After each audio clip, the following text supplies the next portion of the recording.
Hier soir, la ville de Braine-le-Comte a récompensé ses sportifs méritants. Il s'agissait de la 15e cérémonie du genre qui se déroule une année sur deux et où sportifs célèbres et sportifs moins connus se côtoient le temps d'une soirée en la salle Baudouin 4, Catherine Debu et Nicolas Spada. Belle brochette de sportifs présents hier soir en la salle Baudouin 4. Avec une vingtaine de candidatures et 6 catégories de prix, le jury a eu du mal à faire ses choix, mais c'est ça, la dure loi du sport. Évidemment, il y a toujours des frustrations, mais le sport, c'est être fair play. Et donc finalement, moi je me dis qu'être nominé, c'est déjà une récompense en soi. Et donc c'est vrai que le palmarès est assez jeune. C'est ça qui est assez intéressant. Et puis à côté de ça, il y a toute une série d'initiatives bénévoles qui ont été mises à l'honneur. Et c'est vrai qu'on en parle parfois, notamment aussi sur vos antennes, mais on ne se rend pas compte de toute l'équipe qu'il y a derrière. Et remettre un prix parfois permet de faire un petit coup de chapeau à toutes ces équipes bénévoles. Et le premier prix de la soirée, celui de la promotion du sport, est revenu aux bénévoles qui organisent en août les balades gourmandes du BBC Brennois. Et dès le 27 juin, une nouvelle organisation baptisée Ravel Party sera lancée à Ronquière, toujours dans la même optique, récolter de l'argent pour les jeunes et la salle de basket. En accédant en division 1 nationale en décembre 2008 à l'âge de 27 ans, Sébastien Delferrière est devenu le plus jeune arbitre de division 1 et compte déjà 7 matchs de championnat et 2 matchs de coupe derrière le sifflet. En janvier 2010, à 29 ans, cet affilié du Stade Brennois est devenu arbitre international. Il figure ainsi parmi les 10 plus jeunes arbitres d'Europe à obtenir le badge international FIFA. Cela méritait bien le prix de l'exemple.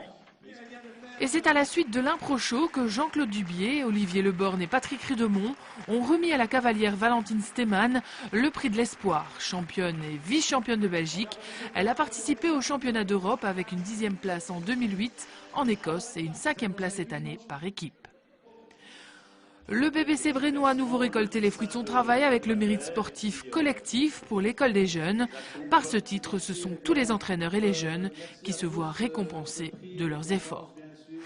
Le jury a quant à lui décidé de décerner son prix à une grande famille de sportifs, qu'est la famille Hazard. Du grand-père au petit-fils, nombreux sont ceux qui ont attrapé le virus sportif.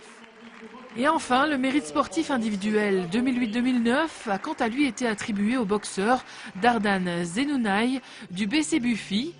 Oui, je suis très fier, je suis content pour lui, je suis fier parce qu'il le mérite 100 fois.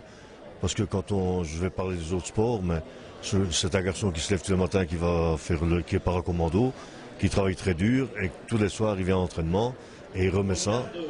Et je pense pas qu'il y a beaucoup de gens qui seraient le faire. Après avoir reçu quelques mois auparavant le mérite sportif du Reux, le jeune champion de Belgique 2009 en boxe anglaise réalise un beau doublé. C'est une joie, et là c'est la deuxième fois, et puis Braine-le-Comte c'est ma ville. C'est ici que j'ai commencé, avant comme j'ai dit je faisais de la boxe thaïlandaise, ça fait 11 ans que je suis dans les sports de combat. Et c'est ici que j'ai commencé, et c'est ici qu'on me donne le mérite sportif. Ça fait toujours chaud au cœur. Alors ça va vous aider dans votre progression? J'espère en tout cas. Ici je fais mon dernier combat senior le 27 février. C'est SOS Haïti Boxing Night, la soirée s'appellera. Donc tous les bénéfices, même les boxeurs viennent boxer gratuitement et on paye notre entrée juste pour qu'on récolte un maximum de bénéfices pour envoyer là-bas aux victimes du séisme. Et j'espère que les gens sont nombreux parce que c'est mon dernier combat en senior. Après je passe professionnel, donc un maximum de monde s'il vous plaît.